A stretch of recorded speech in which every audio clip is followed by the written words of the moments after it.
This is the SFL on the Virtual Football Network. We have finally hit week 9 here in the SFL, and as these two teams come into week 9, they're about to hit the midway point of their season. It's a tale of two seasons. Los Angeles struggling to change the narrative in Chicago, while they're on the back of 2 straight wins, looking to improve and keep moving forward as they come back home. Hello, folks. I'm Tyler Falk. Glad to be with you here for the broadcast booth, joined alongside for the first time, Stephen Monex. Great to have you here, Stephen. What do these two teams have to do today to start the back half of their season on the right foot?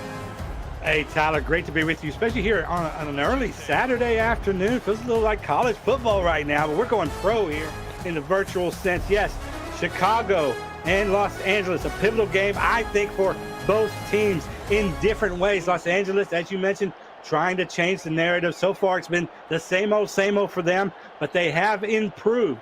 How much have they improved, and how much are they going to improve today? I think it's a really pivotal game for LA when it comes to getting them back on the right track, coming off a 3-game losing streak. Chicago comes into this winning 2 straight. They're going to see if they can extend that streak against a struggling Los Angeles team. And we are underway here from the Thermoplex in Chicago, Illinois, and here comes the return. Good little stiff arm from Bubba Tree as he's able to get up to the 25-yard line, and that is where Sully Richardson leads his troops onto the battlefield to begin this Week 9 clash. Yeah, and I think if you're LA coming into this game, you know that Chicago's defense, based on the stats, is soft when it comes to the run. Iniquez, they're fine running back. Got to try to find ways to get him involved early and often.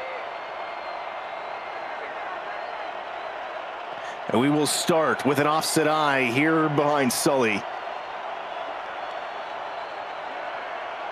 Chris Lee, the man in motion to the near side. One of the leading wide receivers here for the Lycans as they will start on the ground here today. Run up the middle from Darius Iniquez, and that picks up 3 yards. And let's introduce you to the rest of that Lycan offense. Ace Ketchum partners alongside Iniquez at tailback with Tom Thickey and Dan Curtis at fullback. Bubba Tree, Joseph Boudet, LZ Pryor, and Chris Lee are the wideouts with Adam Gabrowski and Jack Flash at tight end.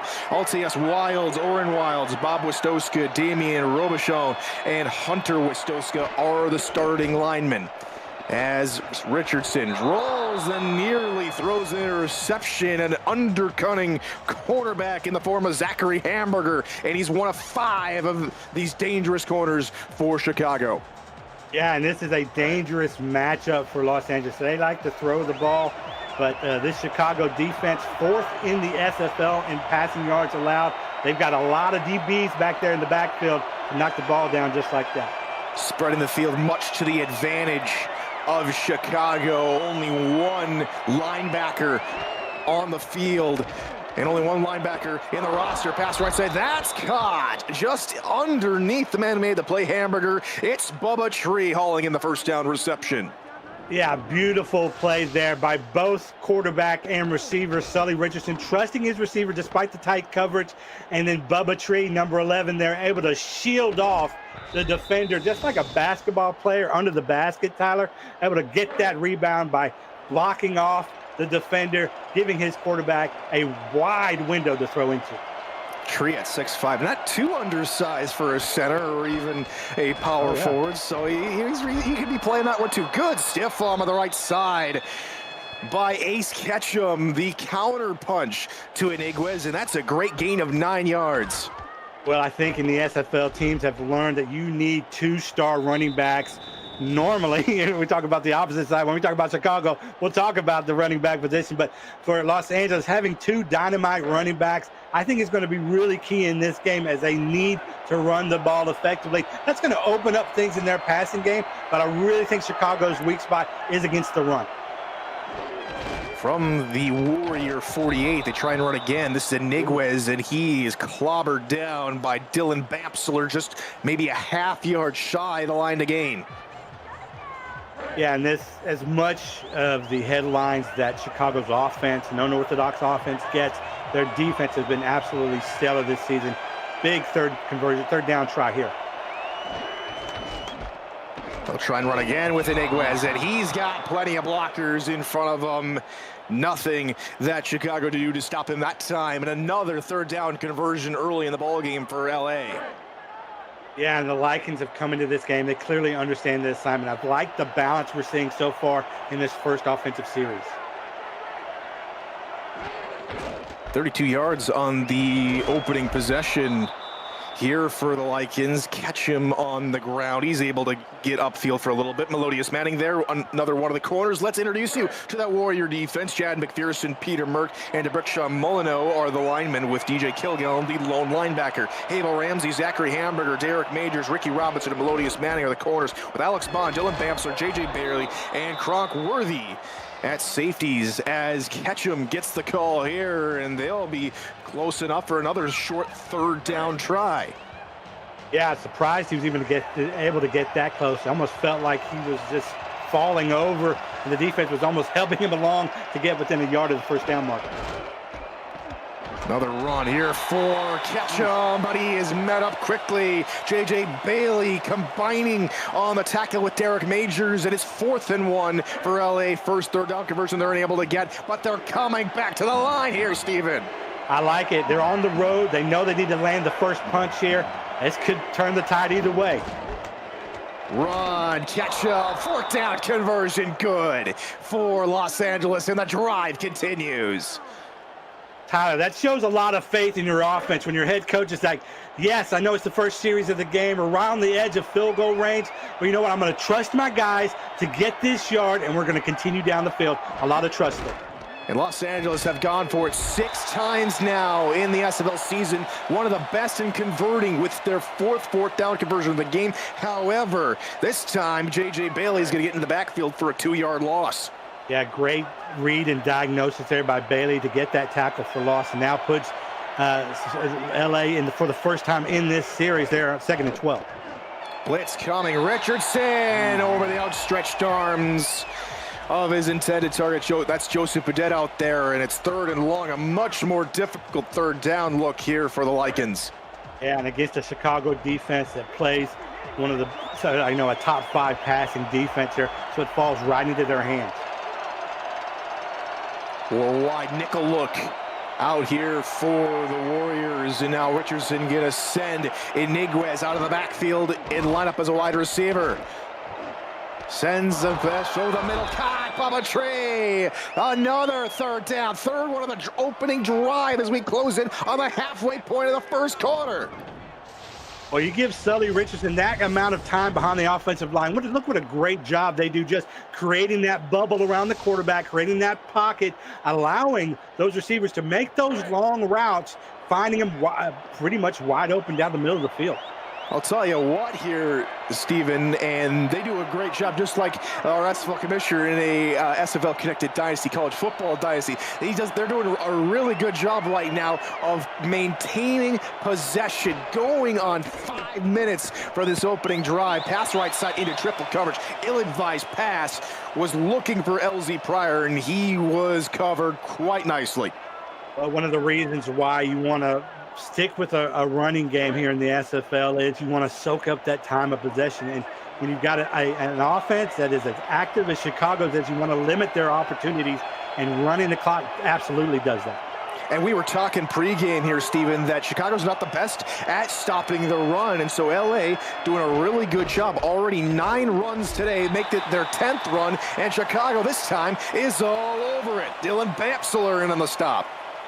Yeah, and this is what Chicago's got to do, right? Get these guys in 3rd and long situations, play into the strength of your defense, and now it feels like LA's got to come up with another miracle catch in order to keep this drive alive. They have to get inside the 6-yard line.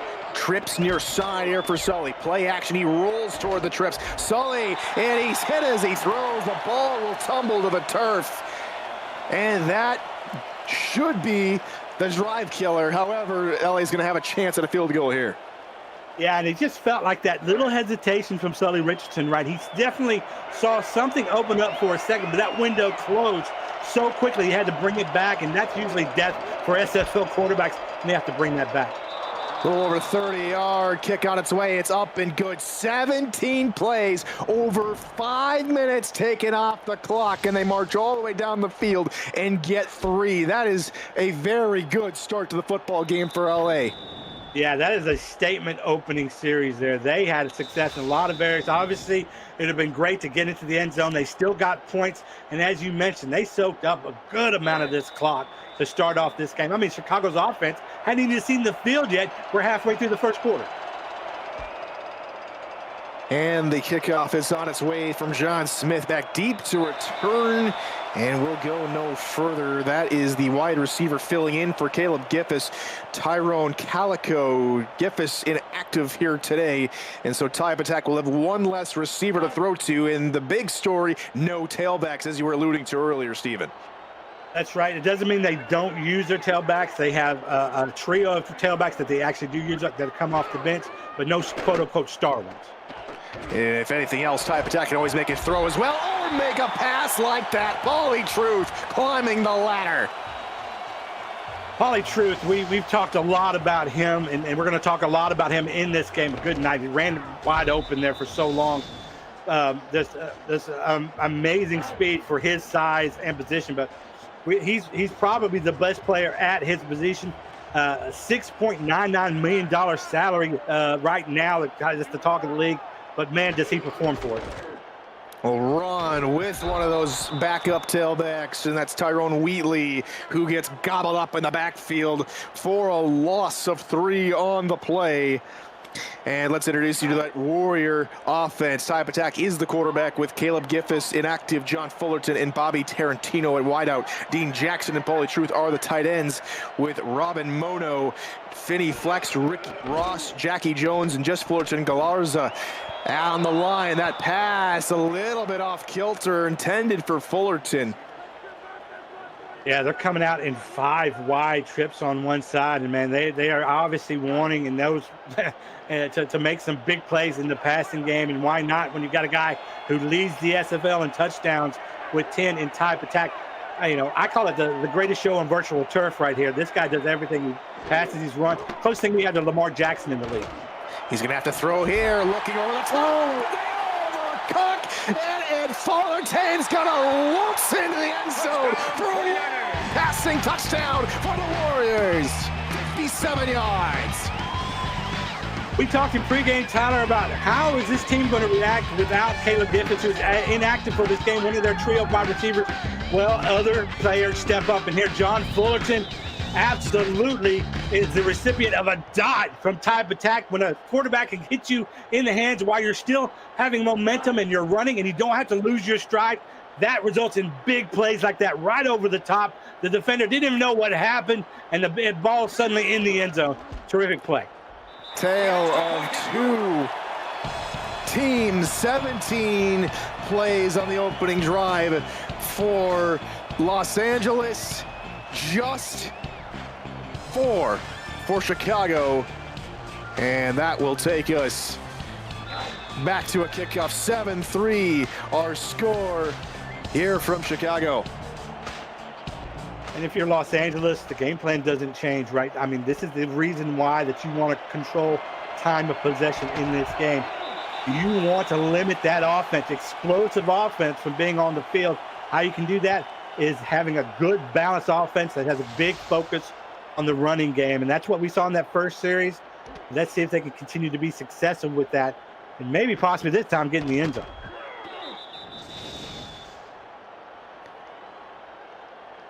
And here comes the LA offense here once again. The running game helping out the passing game a whole bunch. Richardson 2 for 6 on the opening drive, and they're only down by 4. Might want to keep going to their run game. It's been working pretty well. You're absolutely right. And Ron Inigua's right side, and he had a hole for a long time. Alex Bond there to stop him before he gets first down yardage. Yeah, just a terrific play call there, and able to go out to the right-hand side. Nobody was out there. Inigua was one-on-one. He makes the move. He might be gone.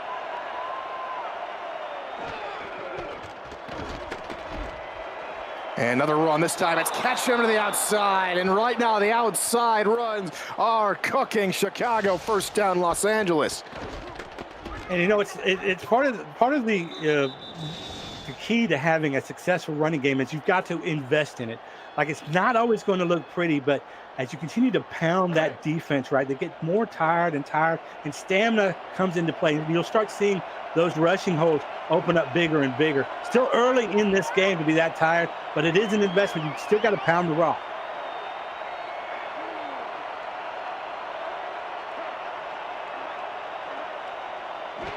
Two wide receivers on either side. They try and run again with Iniguez, and he is stood up after picking up only one. Xavier Worthy stands him up there, and it will bring up second down. Yeah, and Worthy, a big playmaker on this Chicago defense, leads the team coming into this game with 51 tackles, and just a terrific player at free safety. Try and run again. Iniguez through the middle, fighting off a couple defenders, but he's being stopped right at midfield. Yeah, and we haven't seen a pass yet in this series, Tyler, and I'm not sure that we will in this play. 3rd and 2 gives you a lot of options, though. You want to throw this defense off for a little bit. Maybe you fake the run and throw the pass, but this is a running formation here. Outside runs and working, inside one starting to pick up steam. They'll try and go to the inside. Catch him, trying to push the pile, hurdles a man, and will pick up the yardage needed all the way down to the Chicago 41. Well, Ketchum is a former #1 draft pick, and here shows you why. The patience here. Look, most running backs get caught behind their blockers, and they tend to panic and put their heads down. Here, Ketchum keeps his head up, waits for a hole to develop, and then squeezes through there when he sees the littlest amount of daylight, and able to make a huge play. Two wideouts near side, another run, and no dice this time. Bailey in on yet another tackle for the safety, make that his 5th. Well, they've got a plethora of corners, DBs, and safeties on this team, and we talked about already Worthy. We talked about Bailey a few times. These guys are coming to play today. Well, we're not usually used to play in the afternoon, so we'll call it tonight. It's Chicago. It's about it's getting later in the evening here, midway through the afternoon. Run up the middle, catch him 3 yards here, and he will be brought down rather quickly. Worthy there on that tackle, and 3rd down upcoming for LA. They've had a pretty good day so far on 3rd down here, Steven. They're 4 of 6 coming into this one. Yeah, and it's you know, and again, they're playing into the hands of this Chicago defense, which is just terrific. It's just full of DBs back there, but they've got to make these clutch 3rd downs. That's going to be part of it, especially when you're trying to come back on the road from that initial Chicago offensive drive. One of the few teams that's above 50% in terms of 3rd down conversions, as that one is picked off. Back the other way, Alex Bond. Johnny on the spot for Chicago, and the Warriors take over. Yeah, and you know, Richardson had a lot of time rolling out of that pocket. Wasn't super pressured. Had a lot of time to find the receiver. Just didn't see the veteran Bonds back there, and look, trying to squeeze it in the window. Looked like almost triple coverage out there. Again, that's something that this Chicago defense specializes in. Gets the ball back now. One of the top teams when it comes to points off turnovers. 3rd overall in the SFL this season. So let's see if they can continue to live up to that here on this drive. Sully Richardson's 10th interception of the season. Interception number 310 in his career as Truth will get this pass out for a 40-yard gain as we will tick closer to the end of the quarter. Yeah, and Truth, not only a great playmaker, but a security blanket for the type attack. And there's the horn from the first quarter. 7-3 Chicago take it over late. As we go into the second quarter, they lead by 4. It's 7-3. Welcome back to the Virtual Football Network. SFL Week 9 action here from Chicago, Illinois, from the Thermoplex. I'm Tyler Falk. He is Stephen Monex. And we welcome our Stat issues as well. Rochelle Coulson and Eddie Gage back in the stats truck. Thank you both for all your hard work, keeping us updated with those live stats here today. As Ty Patak gonna usher now 4 wide receivers to his near side, rolling out to his right, firing middle, wide open is the tight end, Dean Jackson. One time regarded as the smallest tight end. He's picking up a big chunk of yards all the way across midfield. You know, Tyler, the one thing that we haven't seen out of this offense, obviously we haven't seen it very much so far in this game, but we haven't seen, Patak have to run out of the pocket. He seems very comfortable to stay in there so far in this game. We know that he's got the legs to really outrun almost anybody on the field, but here he's staying nice, composed, and you talked about Dean Jackson.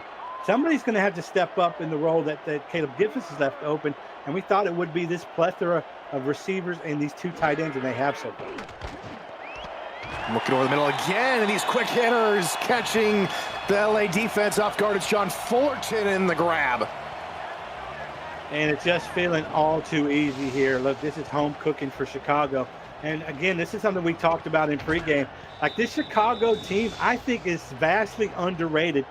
This is a team that has a record of 3-2, but they are much better, in my opinion, than the records that they have. The 2 losses coming against arguably the 2 top teams in the league, at home against in Vancouver and in DC.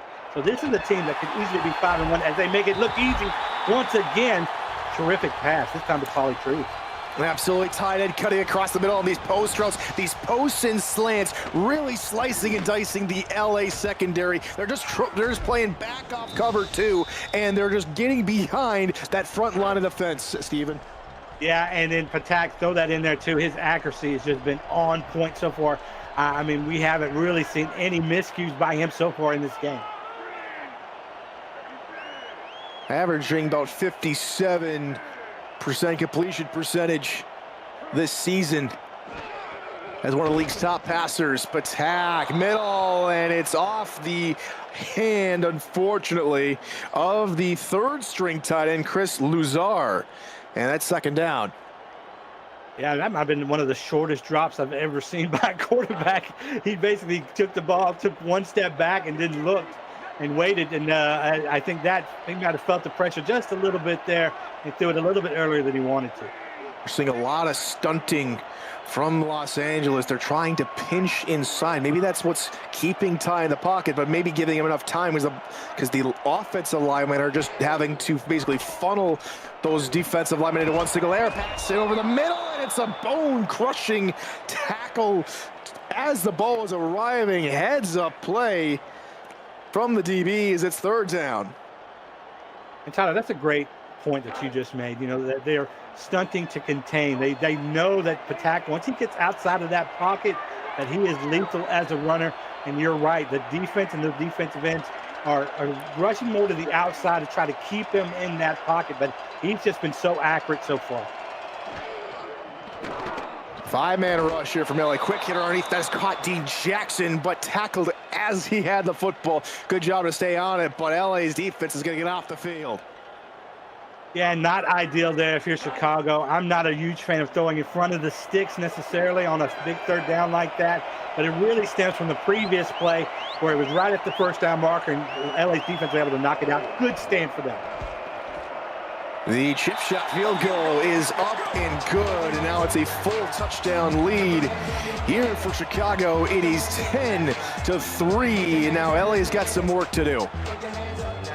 Yeah, they absolutely do, but I like, though, that they still had a commitment to the running game. I don't think that game plan changes here, and your defense stepped up for you, limited them to just a field goal on Chicago's side, so it's trending up towards here for Los Angeles. They've got to forget about the turnover on the previous series, so the Regent's got to just forget about that, have quarterback amnesia, and continue the game plan that they have, a good mix of run and passing, and making some key 3rd down conversions. That's going to be huge for them. They would absolutely love to tie this game before the end of the half. We'll see what they're able to do. They start off with an offset eye behind the quarterback, Sully Richardson. 2 tight ends left. Now going to more of a weak eye look as they try and go with a run up the middle. Iniguez, nothing going. He's only going to go for a total of 3 yards. It's no surprise. VFN is live again. Please support our hardworking crew by smashing that like button, subscribing, and commenting on this video. It really helps the channel out. Turn notifications on so you'll never miss a live stream highlight or podcast. Thank you for your support of the Virtual Football Network and the SFL. One lone wide receiver now near side. They try and run in that direction with Ketchum. He's out of a couple tackles, still fighting off defenders, and he'll get 2 yards for his troubles before finally succumbing to the tackle. Yeah, now you're in third man, no man's land. In my case, the 3rd and 5, you could run the ball, you could pass the ball, and we've seen the struggles a little bit early here from LA passing it, coming off that turnover in the previous series. Trying to look over the middle, caught in the middle of 4 defenders. LZ Pryor, he hangs on to it. Well, clearly, Los Angeles wants to get their quarterback out of the pocket to try to negate any type of rush that's coming. Still, you can feel the pressure coming onto Sully Richardson there, but able to deliver an absolute dot of a pass, and as you mentioned, in 4-man coverage around the receiver, and Pryor able to come away with it. Not a whole lot of passing here for Sully here in the ball game, but every time he's completed a pass, it's gone for 10+ yards as Iniguez is going to run over Zachary Hamburger, and he is slow to get up. Yeah, and that's going to hurt Chicago. I mean, Hamburger, one of the guys on this team. This team relies on 3 interceptions on the season, a big part of their defense. He's going to be a missing piece for sure. And one of the leading tacklers in today's game with 3. And that is a unfortunate circumstance for Chicago, but they do have a lot of depth at the DB position, so we'll see whether or not Ricky Robinson or Abel Ramsey come in to replace him as they try and go with a run here. Does LA run left side? Ace Ketchum for a decent gain, calling up a gain of 6. And again, these rushing plays, I mean, they've been working very well for Los Angeles. I like that they're sticking with that. They're getting their quarterback out of the pocket. You can see a lot of thought and coaching and planning went into studying this Chicago defense.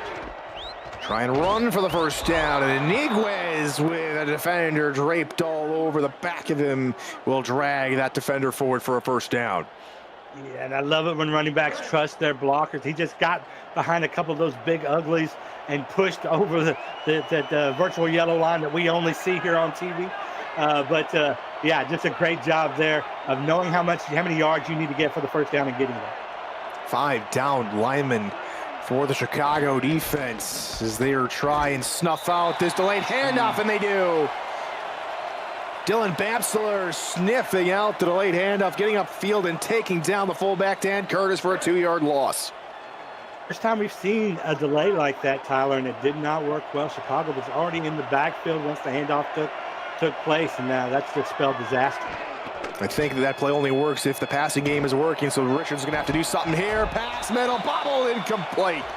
Nearly picked off twice by Cronkworthy. Yeah, again, that rollout has been kind of boom or bust for them. Obviously, the turnover coming on that same play, but also completing a 3rd down conversion in this very drive. So it's just about really your quarterback settling down, having time to find the open target. 3rd and long. Chicago's defenders showing man and playing a good 5 yards off their opposite number. Play action.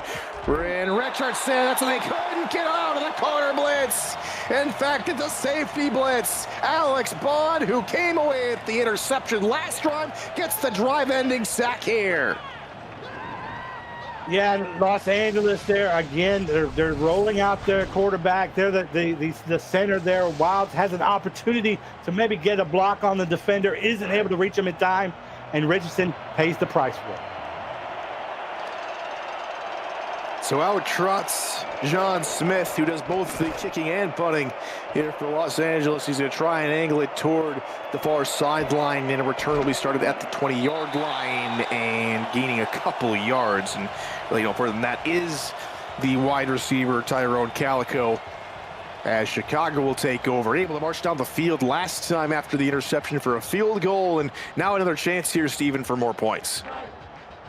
Yeah, and it's a really good opportunity for Chicago to take a stranglehold in this game. And based on what we've seen from the offense, who's been absolutely dynamic in this game, there's nothing to say that they won't do it.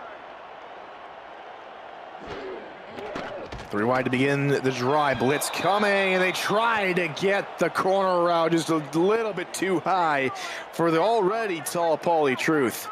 Yeah, a little bit of contact there too. Real blanket coverage there. I think it might have impeded the route just a little bit. That's why I think you saw the overthrow. But again, no penalty called. Good coverage, and Pauly Truth now gets a rare incompletion towards his direction. In LA, sending a bit of pressure on that play, getting Ty maybe a little bit of happy feet. We'll see if they come with more pressure. That worked pretty well on first down. That said, they will back off a bit, play more coverage, and that one hits the shoulder pad of Greg Ward, the outside linebacker.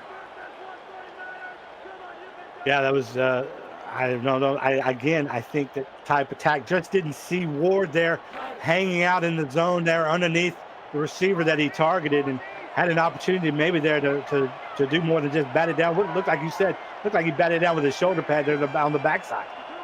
3rd down upcoming now for Chicago. They're 0 of 2 in the game, and this time they connect with Fullerton near the 40-yard line, a gain of around 15, 16 yards. Yeah, Fullerton, a bigger focus on getting him involved. He had that earlier touchdown here, just a 9 route right down the pretty much the center of the field there, and able to really deliver a ball right on point. Fullerton, veteran, being able to bring it down and bring it in and hold on to it despite the contact. Already 156 yards. Diving attempt at a pick, but Patak rifled it in to Bobby Tarantino, and Chicago keeps marching down the field. Well, with that completion, Patak able to get everyone now involved. Both of the receivers, both of the tight ends, able to bring in passes so far in this game here in the first half. And again, we're not seeing the rushing out of Ty Patak. He doesn't feel the need to have to rush out of the pocket. He's just been sitting in the pocket. He's been on point and accurate for the majority of this game. 5 wide again here for Chicago. 4-man rush from LA. Patak rolling, firing, and unable to connect with his tight end Jackson. It's almost as if he's purposely not wanting to run the football. Like he believes they can attack this LA defense through the air. That's the best way to do so in there. Even though we saw the pressure coming from 2 different sides, still threw the ball maybe to a receiver that he shouldn't have. Pass middle caught, and Truth is on the run with a host of Lycans behind him, and he drags one more with him all the way to the 2, and Chicago's on the doorstep of pay dirt. And type attack is just, again, what you're seeing is a passer who seems very comfortable despite any type of pressure that LA can put on him. Absolutely delivers. Again, another line drive to Pauly Truth, and Pauly Truth, the big tight end with the surprising speed I don't think a lot of defenses are ready for. He's got wide receiver speed despite his size. 1st and goal now here for Chicago, and they will look to throw. Patak rolling, gets hit, and that is almost intercepted. Devontae Moore had a 100-yard pick six in his hands and dropped it. And this is where their offense suffers without a consistent running game. There, it felt like maybe Patak should have ran the ball. Again, he seems hesitant to do so and made a near tragic error. And again, shuffling the back out of the backfield here with only 2 yards from the end zone. Patak gonna try and tuck it and run. He shuffles his way into the end zone. How about that for a rushing attack? Touchdown, Chi-Town.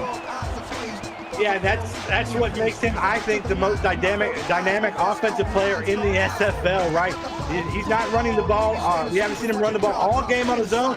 Let's do a design play to get him rolled out and run the ball right in the end zone, because he's got the wheels, he's got the agility, he's got everything that you'd want in a running back in a quarterback's body with a quarterback's elite arm.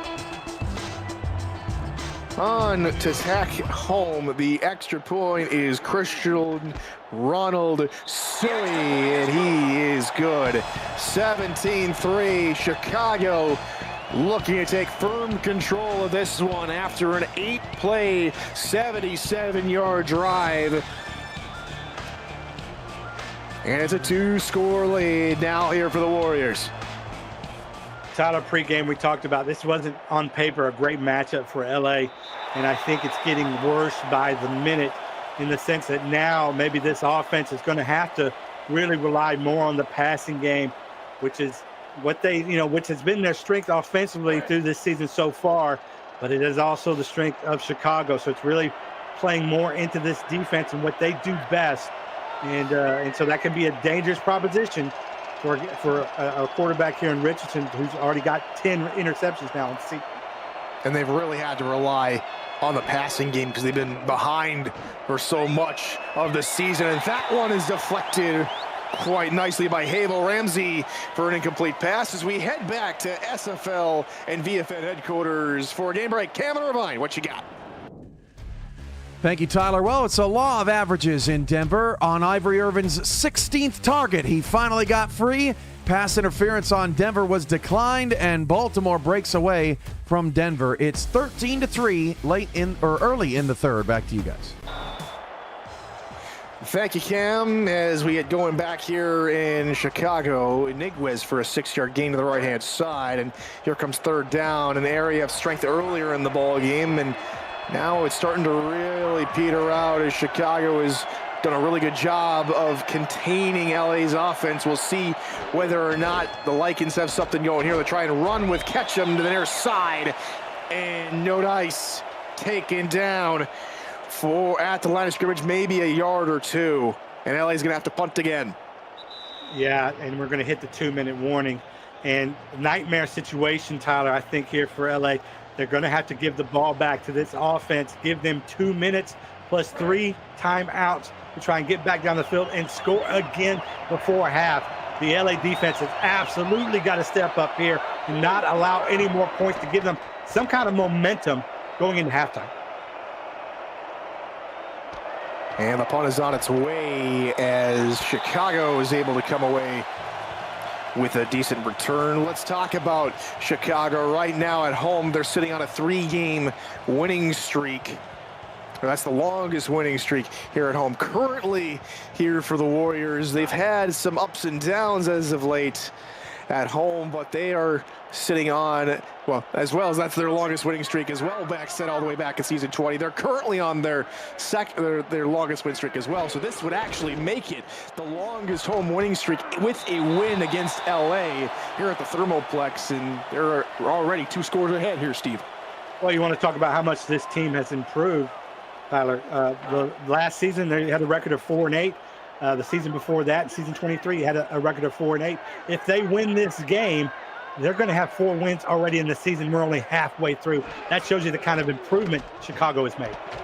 Pass middle, Jackson is there, and they'll cross midfield. The tight end with another catch. And before these last 2 seasons, here in 23 and 24, they were over in Seattle, so all their records still go back to the Seattle Nemesis days.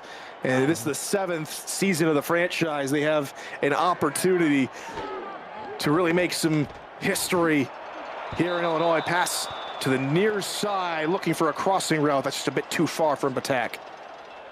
Yeah, and then, why the resurgence here in Chicago? Why are they maybe, quote unquote, suddenly now they're in contention? And I argue they need to be talked about as one of these top tier teams like, Vancouver and Houston.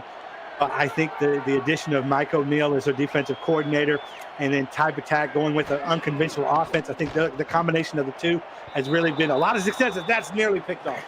And there were 3 Lycans in the area, but credit Wyo, the the journeyman Anthony Wyo, with another deflection. In Atlanta last season, he's traveling the world. He's what we call a journeyman in the sports world.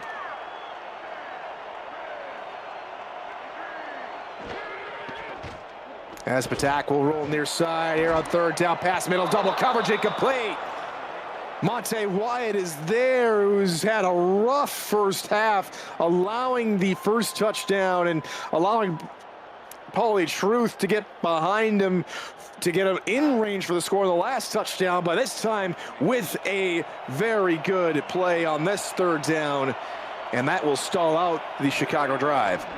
Yeah, and that's perfect execution there by Los Angeles. Did exactly what they needed to do to try to give them some kind of momentum.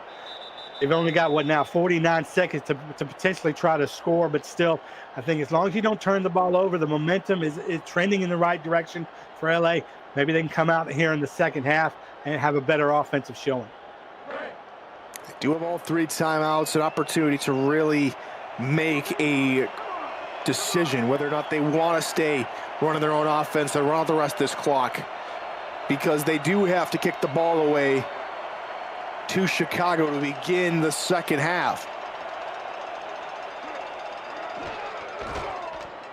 They do start with a run with Ketchum, sending Alex Bond far, far away, but he is picked up by Melodious Manning, who stops that run. Yeah, absolutely, bone-crushing hit, but a missed block there by the fullback actually was what caused that. Pass coming in, just a dump off near side of Niguez. That's first down yardage. Past the underneath the 25-second mark, and no hurry from Los Angeles, so they'll just keep dinking and dunking down the field before we hit halftime. Yeah, I think they may try here to see if they can hit pay dirt, but obviously you can see they're fearful of a turnover this close to their own end zone. Got to go 67 yards. Sully Richardson across his body, looking for Trey, incomplete. And that will take us into halftime. The Chicago Warriors enjoying some home cooking. It is 17-3 on top of the Los Angeles Lakers. Steven, it's been a pretty decent game for Chicago, but LA again unable to turn the page on their franchise history. Right, so the narrative of this game and the offensive fireworks by the Warriors in that first half, I actually think I'd give a lot of credit, maybe even more so, to this Chicago defense. They have absolutely blanketed LA every time that they have tried to throw the football.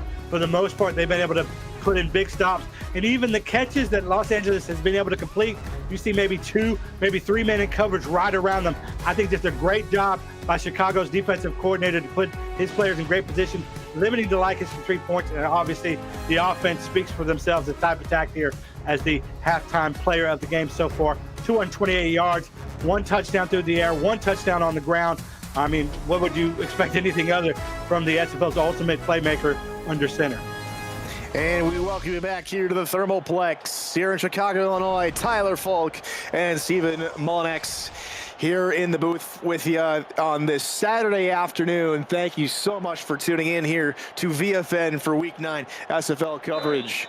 And a special thanks to Rochelle Colston and Eddie Gage in the stats truck. And, of course, you saw him earlier, the SFL Commissioner, Cameron Irvine, is in production, as he is for every single SFL, every single production here on the Virtual Football Network, as the return from Calico gets up to the 26-yard line, and that is where Chicago will start this next drive. At this point, unless Los Angeles make a change in game plan, a touchdown here could really put a very bad damper on LA's spirits.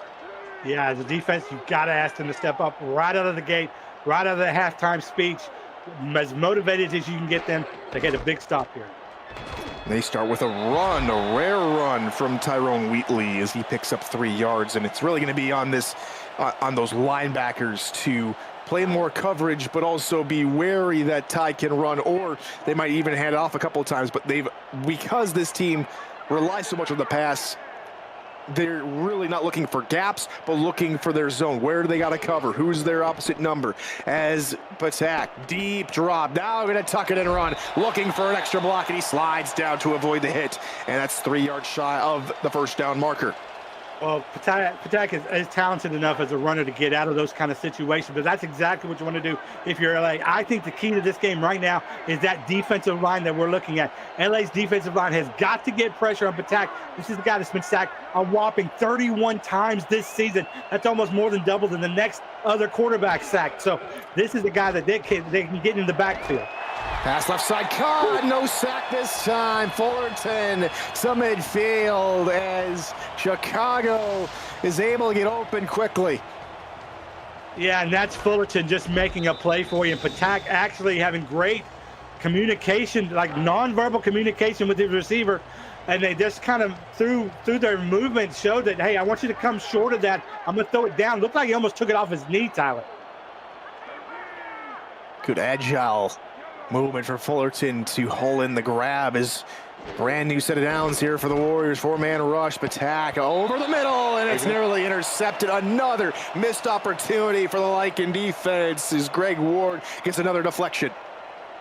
Yeah, and that, again, we've talked about it before, that pressure, just putting a little bit more pressure on Patak, a guy that does have a tendency of sacks. Obviously, he's been sacked 15 times in one game. That's affecting the numbers a lot. But still, even without that game, he'd be at the top tier of quarterback sacks. So he can be gotten to. It's a matter of, can LA get to him? Quick drop pass middle. Dean Jackson is there for a first down. Pick up and a quick tight end go route. Yeah, and look, it's just absolutely no time for the defense to do what we're telling them that they really need to do. I mean, that one-step drop, and it just feels like even the tight ends like Truth and Jackson, they're so fast, so quick, so agile. They're able to complete their routes really quickly, and then Patak has a lot of trust in that. They're going to be where they're supposed to be through all that practice they've been doing throughout the week. Linebacker spread wide. They're going to try and go over the top, and they can't connect with Truth. Great coverage from Los Angeles. And that's what Los Angeles needs to do. Obviously, you'd like to see more turnovers out of this group, but getting pressure on Patak, really key to this. But man, Patak is just playing, and his receivers are coming up clutch for him, and he's playing so well right now. Nickel look to counter the 3 wide receivers on the field now here for the Lycans defense. Patak middle wide open is G. Jackson to the 21-yard line, and they cannot guard the tight end today. His 8th target, 4th catch. And look, it was all about Patak giving his receiver more time to get open. As you saw there, Tyler, it was just a one-step drop once again. But Patak realized that he's going to need to give his receiver more time, Dean Jackson, and actually drop back a little bit further outside of what was actually planned to give him a little extra bit of time. Another quick drop, and somehow with the grab, Tarantino's going to move the chains for a first down. I mean, some of these windows, Tyler, the smallest I've ever seen quarterback able to get through that. And these receivers, I mean, we were talking about how they're going to step up. Every single one of them seems to be making these amazing plays off the ball. And despite Ty Patak maybe putting it in different areas, these receivers are adjusting. Single high safety for all LA as they go. Chicago goes with a run to the left-hand side, and minimal gain there of 4 yards. And I think that was Melodious Manning in the backfield. I think that was a cornerback in the backfield for Chicago. Wow, that's, you talk about unconventional. We've seen wide receivers pop in every once in a while, but I don't think we've ever seen a quarterback doing that. As to attack middle, that's incomplete. Dicey covers this time. Well, let's tell you how crazy this game has been so far. Look at the coverage there. Absolutely awesome coverage there by LA. Guy in front, guy behind, really blanketing the absolute coverage of blanketing the receiver. Still, Patak has been so good, and the receivers have been so good. You almost expect them to complete that play. They've been completing those kind of plays all game long. 4 wide here for Chicago on 3rd and 6. Blitz coming. Patak, end zone, incomplete. Tarantino unable to get away from the corner, and LA is going to get off the field. Great coverage here. Take a look again. Yeah, I just look, that's absolutely putting your defender on an island with a guy in the end zone there and just absolutely able to blanket coverage on Tarantino, not allowing him even to see the ball. That's how good the coverage was there from number 21 there, Moore. And so here's a 23-yard good old sandwich flick here for Ronald Suey, and it is up and it is through and good. 17-point lead now here for Chicago. That took off a little over 3 minutes in terms of the time of possession. You're watching Simulation Football League action here on the Virtual Football Network. This week on VFN, SFL Week 9 is on later tonight and tomorrow. The UFL playoffs start Tuesday, September 16th and continue Wednesday, September 17th. No other network gives you more football. The SFL lives right here on VFN. Flag comes down. One of the very rare flags we've seen today, might even be the first, and we're going to get a block in the back called on Los Angeles. Well, when it rains, it pours. If you didn't have an uphill battle, now you've got a steeper one with this call, and you're absolutely right. The first penalty of the game, and unfortunately it comes against Los Angeles. Yeah, just a little bit of a push there. Didn't actually knock him down to the ground, but yeah, enough to where anytime that you see the numbers on the backside of the player and you're actually actively pushing there, you're always in danger of getting the old yellow hanky thrown out at you. So they will start this next drive on their own 13-yard line. And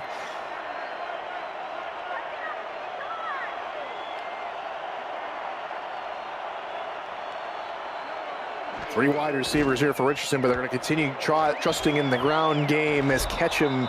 That's a great run, 9 yards, running through defenders all the way through. Yeah, and it could be argued that's been their best offensive play, the running game in this game. And look, they came in, I think, with the right game plan. Just the execution, especially on those critical third downs, really hurt them, and that one turnover really hurt them as well. Try and run right side of Niguez. Great stiff arm as he's able to pick up the first down. And right now, LA trying to buck the trend and not have this game end up as game number 8 in franchise history, where they only scored 3 points or less. It would be the 6th game where they had scored exactly 3 points in franchise history. And not to say anything out of the ordinary, LA lost all of those games that they scored 3 points. And that pass middle, that is tipped incomplete. J.J. Bailey on coverage. Sorry about that, Tyler. Yeah, and then Richardson looks uncomfortable in the pocket. Obviously, they've been rolling him out of that pocket for a reason, but when he's in there, it just doesn't look like he's really comfortable. He doesn't look like what we've seen from Patak on the other side. 2nd and 10, heavy blitz coming. Richardson just having to get rid of it and overshoots Chris Lee, who has been dead quiet.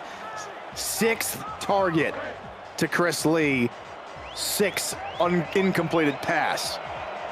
Yeah, which is surprising because Chris Lee is really the star of this offense. Comes in #1 in the league in receiving touchdowns, #1 in longest reception at 77-yarder, and #3 in actual receiving yards. So a guy they target a lot. Richardson shrugs off a would-be sack. Oh my word, a brilliant pick for Chicago. Back to the 45-yard line, a tip of the cap to Derek Majors with an outstanding one-handed interception. Tyler, it doesn't seem fair. I mean, they've got all these defensive backs back there, and you're forced as LA to have to throw the ball in that situation, and it's just like trying to navigate a minefield. There's so many awesome defensive backs back there. Derek Majors, just one of the plethora of playmakers on this team, comes away with an excellent pick. Again, running the route almost seamlessly better than the receiver did, as Richardson now throws his 2nd pick of the game. If I'm Richardson, though, I'm throwing that ball in double coverage. Maybe need to look offside. And here comes Chicago. Fullerton back the other way. Pickup of nearly 20 yards. And that's the difference in the game so far through the air. Look, these are pace that Los Angeles are also. They've got defenders in the area, but it's just that little extra. Look at how much separation the receiver is able to get. And despite there being a lot of defenders around, it is that separation, that little bit of window, actually a pretty big window right there on that play. Patak's able to throw it to where Richardson, his windows are super small, but we've seen Patak throw in some really tiny windows in this game too. Pass underneath, that is caught, and that is Melodious Manning, the quarterback, making another appearance out of the backfield. And can we also state the difference here in offensive philosophies? Obviously, LA's come in wanting to run the ball, typically running it on first and second down. That's not what Chicago does.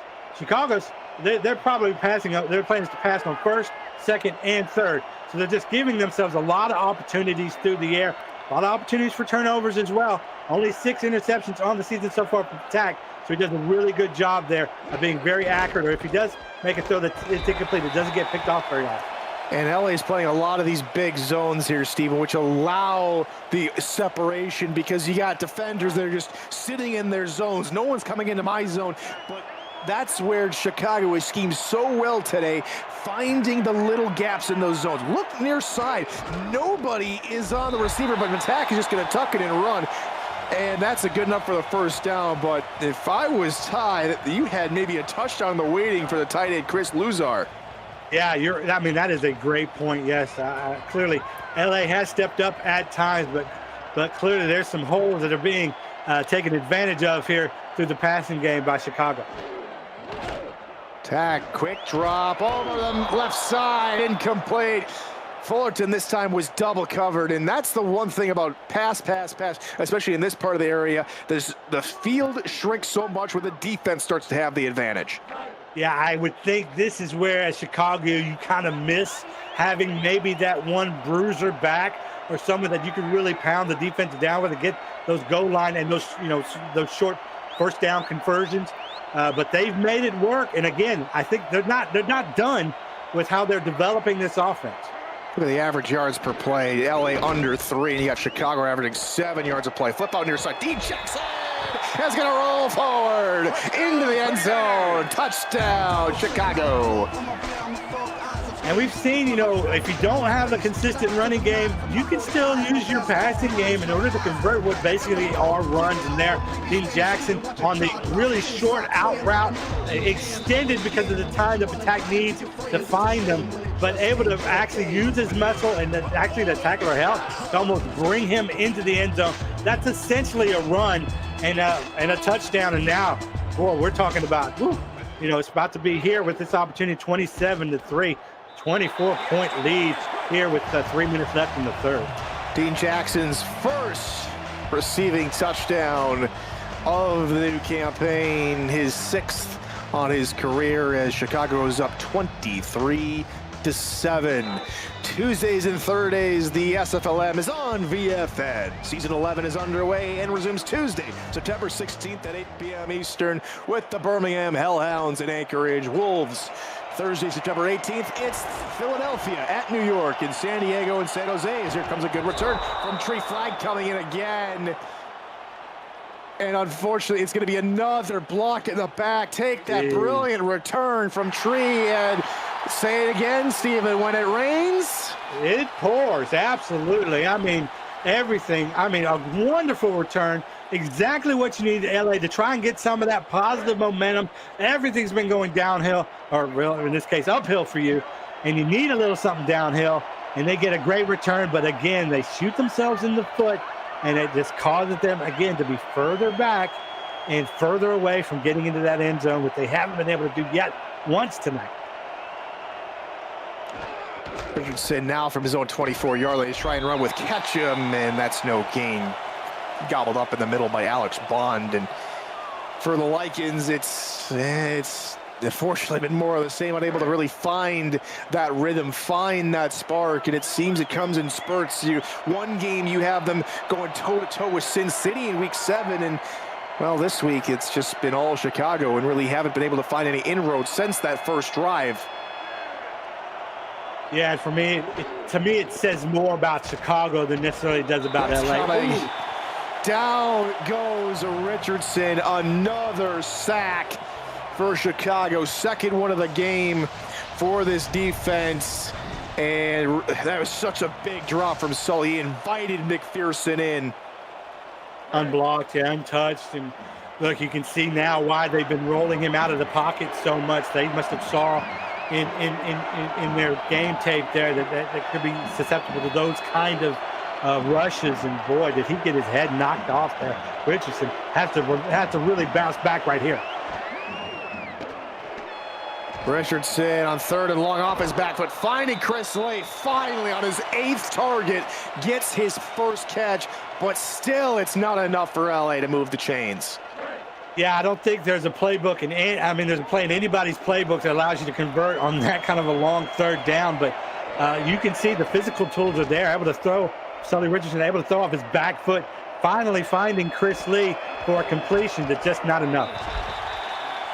And a decent return for Calico up to his own 42-yard line. Chicago right now is looking at a very, very good day in terms of just where they are as a franchise. It's not going to be the least amount of points they've allowed here at home. That goes credit to the Indianapolis Ramblers, now Detroit Maulers franchise last season when they beat the then Ramblers 23-0.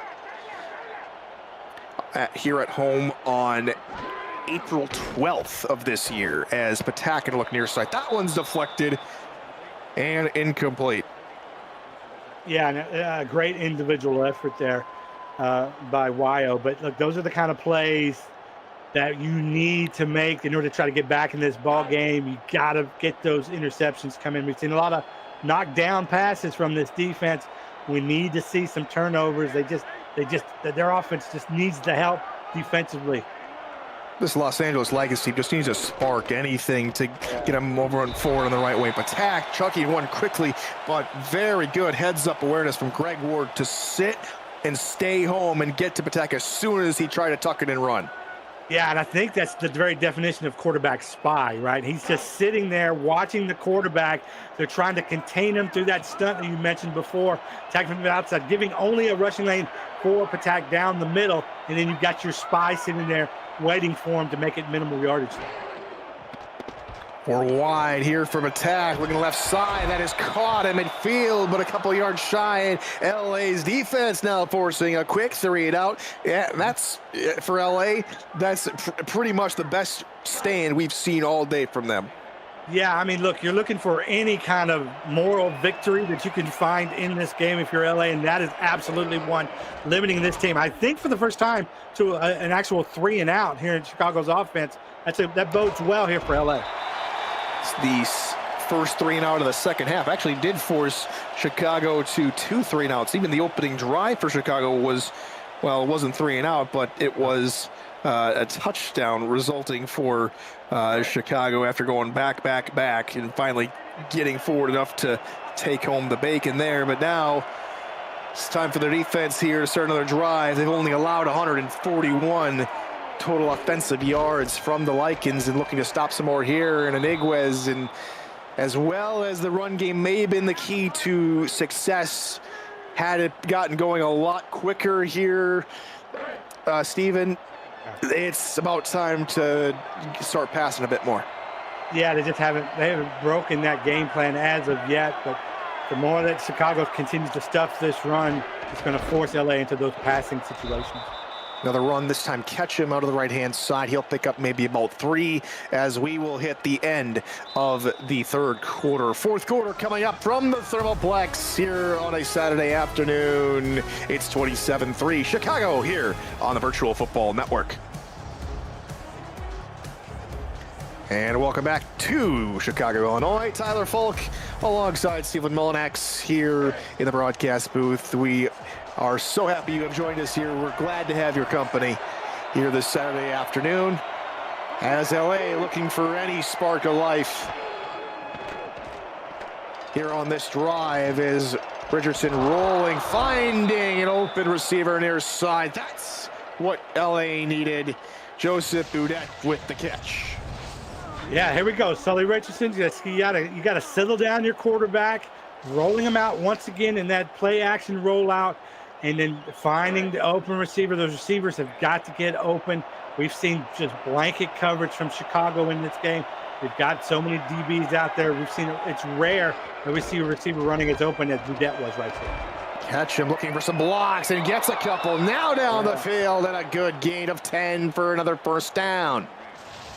And Tyler, we haven't seen this since the first series of this game. Just like back-to-back positive plays resulting in first down conversions. I mean, that's been a rarity for LA in this game, and it's just too bad it's taken now and just into the fourth quarter. But, man, an opportunity to just get some kind of positive momentum. And it's been like a balloon from that first series on, where the air has been let out of the balloon slowly throughout the rest of the game. Here it's starting to inflate a little bit. Pitch to the fullback, Tom Fickey. That's a 3-yard pickup. A little bit of a wrinkle there. Usually don't see tosses to the fullback, ever. Yeah, I ain't mad at it. Some of those fullbacks can deliver some whopping stiff arms and really shoulder charges out there that can make for big runs. 5 down lineman now as Chicago starts to try and zone in on this run as Ketchum out of a couple tackles and another first down inside the 39-yard line. Yeah, and look, that was, to me, that was all Dan Curtis, the fullback there, able to really open up a terrific hole for the running back to get through, and just terrific blocking on that side. As you can see, they've got a good running plan, and look, when it works, it really works well, but it's got to be combined with some very clutch passing plays. Catching Chicago on the back foot, another fullback toss near side, and minimal gain here as we go back to VFN headquarters for another game break from Cam and Irvine. Thank you, Tyler. For the first time today, the Denver Nightwings have taken the lead. Jeremy Mosley bullies his way into the end zone for a 4-yard score with 6 minutes to go in the fourth. It's 20-16, and Denver just got a pick. Back to you. Wow, hey, Steven, that's taking me back all the way back to the season 16 when Denver was really good and had Jeremy McChesney and all those fantastic guys. You remember that era? Oh yeah, the Jeremy Vega coaching era back then. I mean, look, I remember when they first came out of the league, struggled, and then all of a sudden it seemed like they figured things out so quickly and then started winning chips. It was crazy. And now this new coaching staff in Denver's really taken over as this one looking near side here for Los Angeles. Boudet couldn't haul it in on the hit. And a drive that looks so promising is going to peter out at the 37. Yeah, great. Just a great job by the Chicago defender there. Again, out there on that island, that's what you want if you're Los Angeles. One-on-one with your big, tall receiver.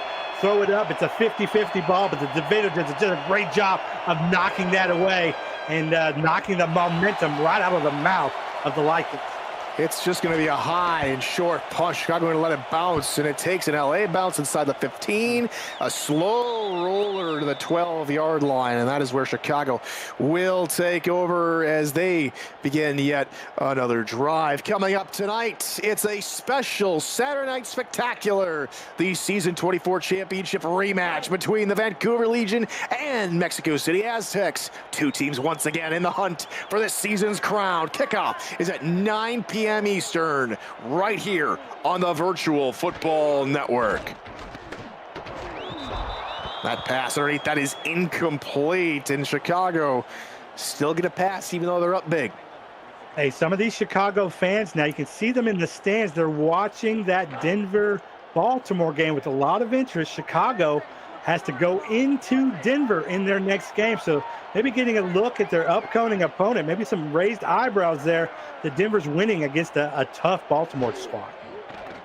Baltimore might fall to 2-4 on the season. How rare do we see that? As that's another brilliant pass from Patak as he hooks up with Pauly Truth, a very common connection we've seen here today.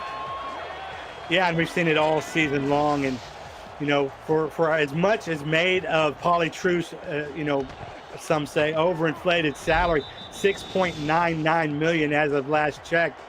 It only represents 12% of the total salary cap, and for what Pauly Truth gives you at leading your team in receptions and reception yards and touchdowns, and as the security blanket for your quarterback, 12% to me is not enough. Maybe I pay that clearly. Go ahead. My bad, Steven. Dean Jackson able to bring that one in. And speaking of Denver, they're on the board again. Another touchdown and 2-score lead for the Night Wings. Wow. Yeah, I mean, and look, I'm going to have to go back and watch that game. I need to see if that says more about Denver or if it says more about Baltimore. But I think impressive for Denver nonetheless. I mean, Baltimore gave us the Dragons everything they had last week, and it was a great, terrific game. Wow, and another completion. All Truth is doing is playing like the center, standing tall, outboxing his opposite man, and it's just unfair when you put up a big tight end against a smaller DB. I mean, look at the performance tonight. I think there would be 22 other teams willing to write that $7 million check if you get a guy like that making plays for you, even at this point of the game, clearly up. Clearly a blowout victory, and is out there putting his body on the line. A rare interception today, and this time that's one that's not going to be dropped. Ward, who's deflected a couple of them, had a couple of those crucial would-be interceptions with the pick. Yeah, and I'm happy for them, right? They need some kind of spark. We talked about it might be a little late in this game, but that's exactly what LA needed to show. And why not come from Greg Ward, right? Their defensive stalwart, the guy that gets it done in the middle of the field for them, is able to be a great QB spy for them in this game, able to come away with a terrific interception. Blitz coming, Richardson going to look, and that one's picked. They give it right back. Third pick of the game, and Derek Majors comes away with this one, his second pick of the game. Yeah, I mean, what do you say? I mean, goodness gracious, you have an opportunity every time they've had an opportunity. LA has had an opportunity to add some positive momentum. Something happens, whether that be that flag on that big return or back-to-back interceptions, just sinking you deeper into the hole here. Chicago's defense, we talked a lot about them. I thought they were really the halftime MVP in this game. Continue to prove me right, I believe. 12th interception for Sully on the game. That's 12 interceptions to 8 touchdowns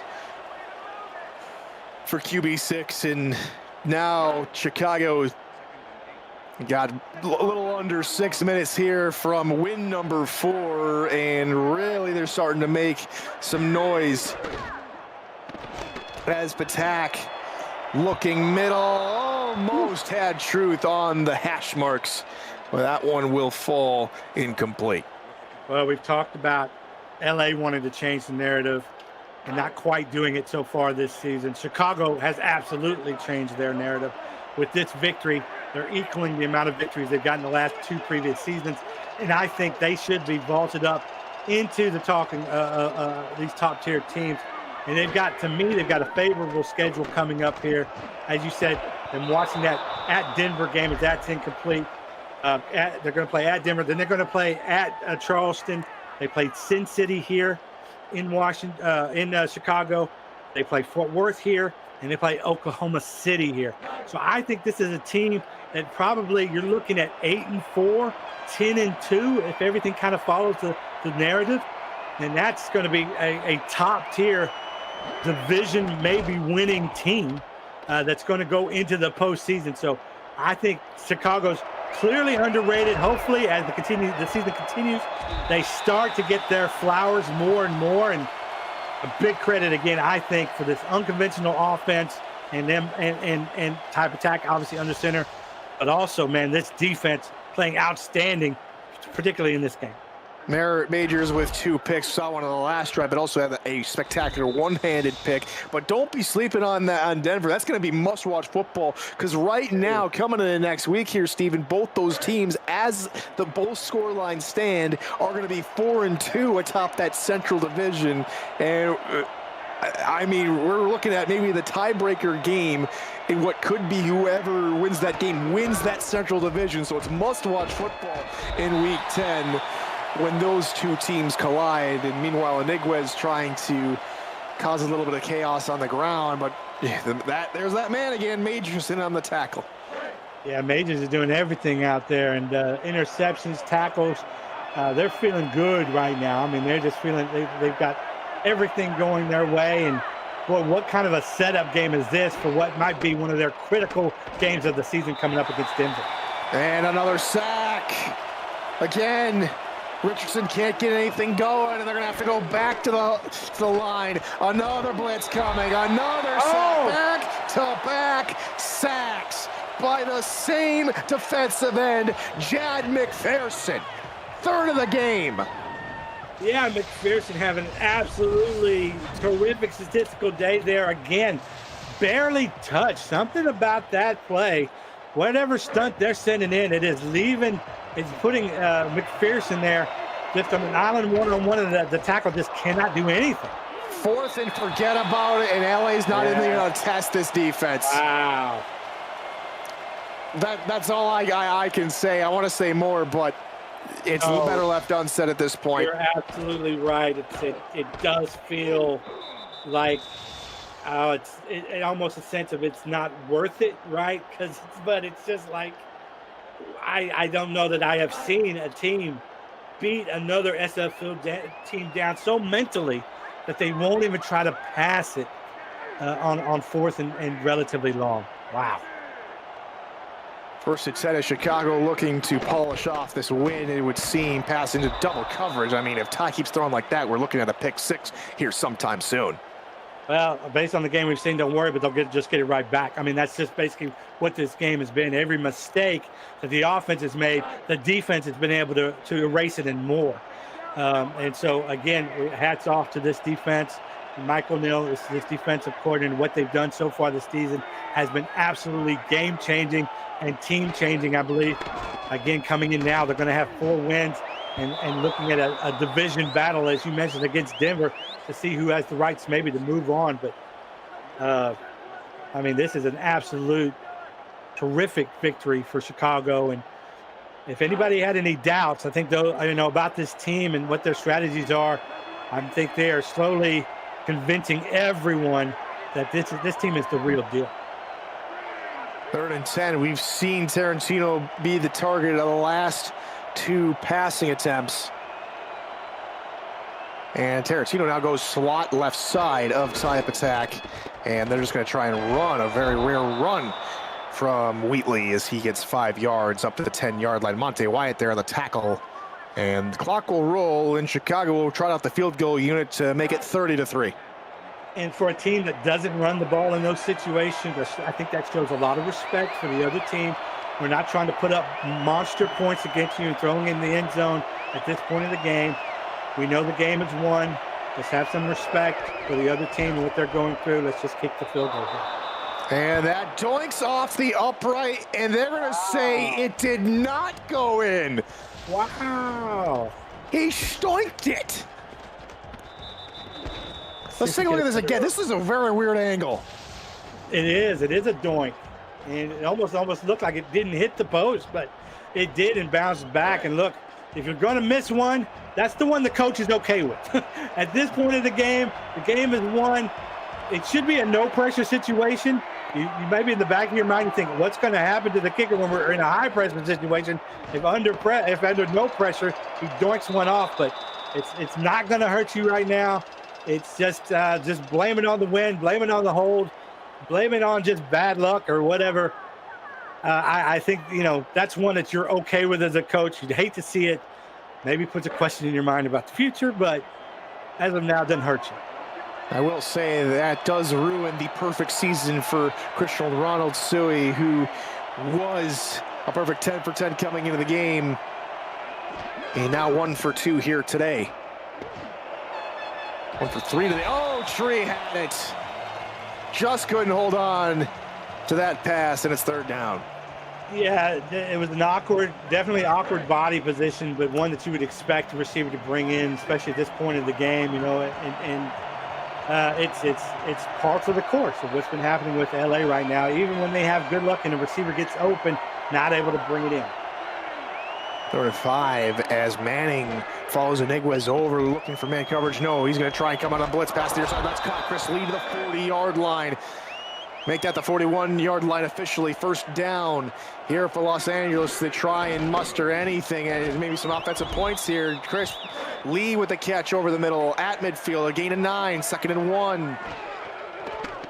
Richardson back to pass again, left side, another catch. That's Pryor to the 35 on the outskirts of field goal range, and here they come still. Quick drop middle, and Lee can't haul it in. Hit hard as the ball got to his hands. In so many of these games, Tyler, that are blowouts like this, you see the offense come alive on this last, maybe next to last drive, and fans at home are wondering, why don't we see this? Why didn't we see this early in the game? Why is it just now working? It's just something that just tends to happen. The defense gets a little bit lax. Maybe they're just staying back a little bit more, giving you those shorter routes to complete. Sully, quick hitter underneath. Oh, a little bit off target for Boudet. And Boudet thinks he should have had that one. It just looked awkward from the start. And him falling over, just stumbling a little bit and able to bring that in. I think Sully just didn't know exactly where Boudet was going to try and actually get out of that stumble from. And it makes an incompletion. Final in Denver. The Nightwings finish off the Vultures 30-16. Vultures ran 5 times and lost. And that pass, Manning, what a play to knock that one aside. And it's 4th and possibly the final offensive play of the day for LA. Yeah, and look, just let's put some points on the board here. That's what they're thinking. Obviously, 52-yarder. This is by no means a gimme.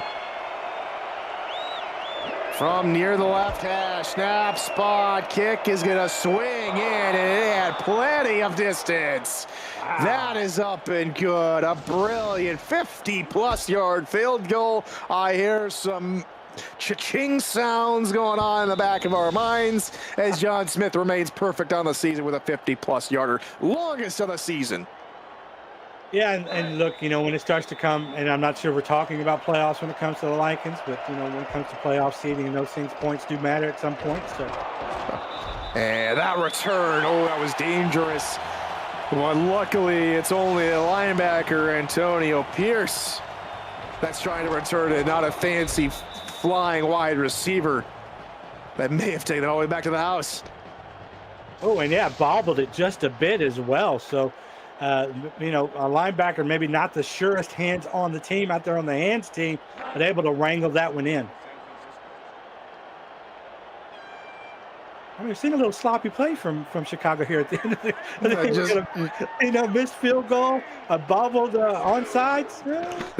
They're sitting back on the sideline like, can we just pull up the lawn chairs and some lemonade here at this point? Because we've had this game in hand. Their offense can't do anything against us. Our defense is playing phenomenal football, and we're just 2 minutes 40 seconds from getting out of here, as Chicago is going to take as much time as it is allowed to run down this clock. They'll have to run one more play before we hit the 2-minute warning.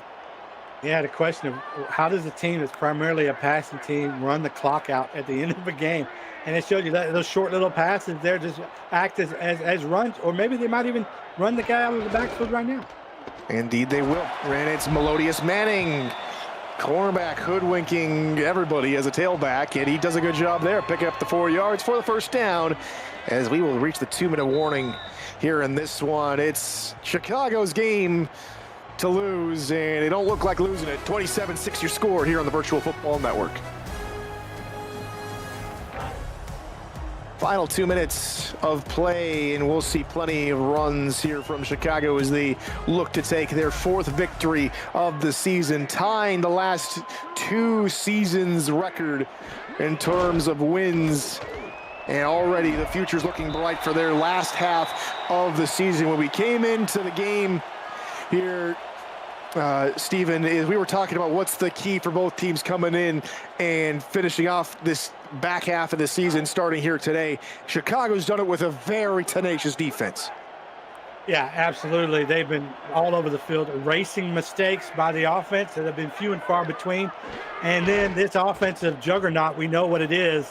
Has been, the type attack show and the Pauly Truth show that continues to roll through the league and through Los Angeles in this game. But you've had other guys step up their game, right, with the absence of Caleb Gibbons. Talk about the importance of Fullerton and Tarantino and Dean Jackson stepping up. They all have with Fullerton and Jackson coming away with touchdowns. And then Ty Patak hasn't been pressured to have to run the ball himself as much, staying more in the pocket and been very accurate. He's going to look for the end zone here, and that will stop the clock. Looking for Dean Jackson with 1:46 to go. And meanwhile for Los Angeles, while the run game, they got over 100 yards on the ground here, Steven, but the passing game has gone away. It's either they can have one thing or the other, and they can't put 2 and 2 together. Right, if you're only going to have a consistent running game, that running game has got to be, so consistent for you, it's scoring points. And they just didn't score any points through their running game outside of the field goals. So it really just didn't lead to points. And what it did do was it made them on first and second down more manageable third downs on some occasions. And sometimes it led to some really 3rd and 12s, 3rd and 11s, and put the onus on the passing game. And look, as for much as you want to run, you do have to have a competent passing game specifically on 3rd down to get you out of those situations and to move the chains. And LA just didn't have that very much tonight.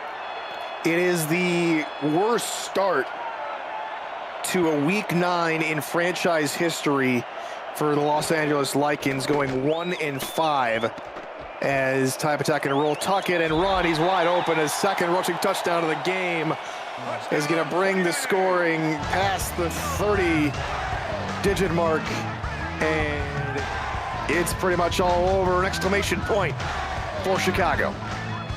Yeah, and this is what gives defensive coordinators headaches and late nights, because you can do everything right as a defense. You can get pressure, you can cover, you can be perfect in coverage, and the one guy that you just can't stop sometimes is that quarterback. I mean, that quarterback is just wide open. If you attack him, he's going to leave. If a defender pulls up to try and tackle him, it leaves a guy wide open. As long as he's behind the line of scrimmage, he can complete the pass. If you get a defender out there on him, he's faster than any of your defensive linemen.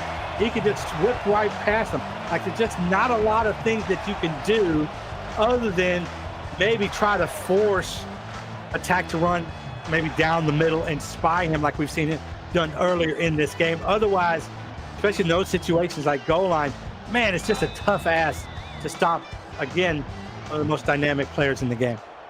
We are set for kickoff here once again, as this one will be taken down for the end zone. And thankfully for Los Angeles, in a number of ways, unless something crazy happens, LA is not looking at giving Chicago one of their biggest wins in terms of margin of victory or most points against, and they're not in danger of giving away one of their biggest losses in franchise history, so at least they can say that.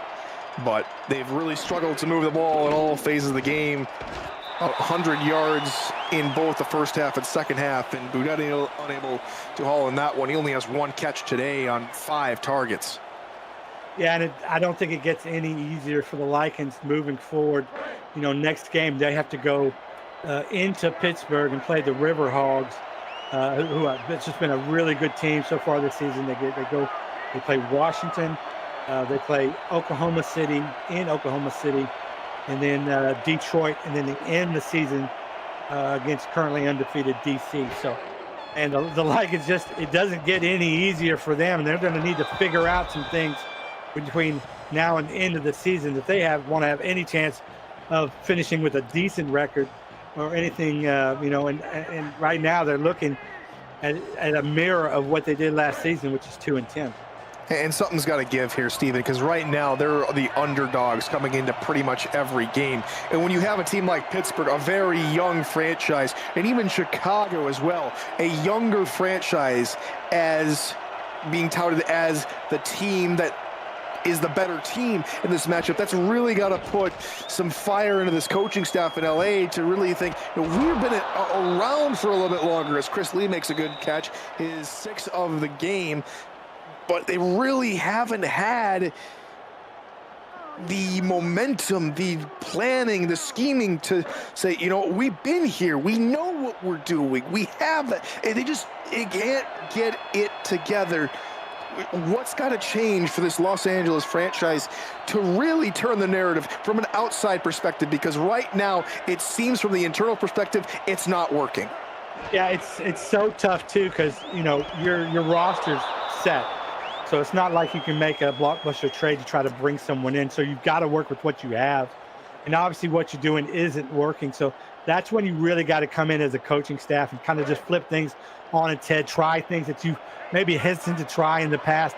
Look, I think we can both look down this roster, anybody can, and see the veteran of names that have been in Los Angeles for a very long time or have had success elsewhere in this league. The problem isn't their roster. Their roster is very talented. It's just a matter of the plays and putting their players in the best positions to win.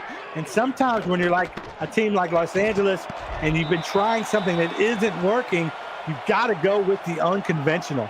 You've got to try to spark some things that you typically maybe didn't trust. So I think it's a mental block that the coaching staff is going to have to get around and try to really work the playbook to try and do some unique things. And I think Chicago, especially on offense, I mean, they're kind of showing you the way, right? I mean, Chicago's running a dang quarterback and running back. They don't have any running backs or fullbacks, star or paid players on their roster. Yet they're getting it done. They're in my argument, they're one of the top teams in the league, and they don't have necessarily as much talent as you do in some areas. So I think if you're LA, again, you just got to go back to basics, and you've got to get into that playbook and try to find some things that are different from what you're doing that'll work for your team. They have one of the largest, and it's going to be a fake pass or fake field goal, just trying to do anything to get points and touchdowns, and they still can't do it. I'll give them an A for trying, though. Yeah, again, like at this point, what you had to lose is trot out some things that maybe we want to test down the road in game situations. And maybe, you can go back and watch that and kind of try to determine what went wrong and maybe how you can, better make that work, and maybe some players you can put into that formation that might help that perform better. But look, and that's the thing, even in failure, you can find success in learning from those failures. And so LA's really got to do a retrospective of what works for them and what doesn't, and maybe try some things that they'd never thought of before, or study some teams just like the Chicago team. Maybe some things that they can take away from this and what Chicago's been doing, and try to adapt them and implement them into their team game planning. But as somebody who's been an offensive coordinator in this league for a very long time, Tyler, I can tell you, just because it works for one team doesn't mean it's going to work for yours. I mean, that's the majority of the time. That's how it kind of works here, and you're scratching your head as a coordinator and a coach, and you're like, man, they make that look easy, and we can't complete a pass through that, because it doesn't always translate one for one. But there's certainly some things that LA has to work on. It is the 5th loss of less than 10 points in the last 2 seasons, and now this losing streak on the road is now the largest in franchise history for Los Angeles. 9th consecutive loss away from home, and that spans all the way back to week 4 of season 24. Chicago with a very dominant and controlling win. We just saw the QBR stats there for just a split second there, Stephen. A 20 QBR for Sully Richardson. Not the performance that the Lycans were expecting out of him. And for this entire offensive team, it's something that has to change here for Los Angeles. But for Chicago, they will meet and match pace with Denver, who they play next week. That's all to play for. More football coming here on week 9 of the SFL right here on Virtual Football Network. Coming up later tonight with the Saturday Night Spectacular. Catch that at 9 p.m. Eastern. We'll see you then. Good morning, good afternoon, and good night.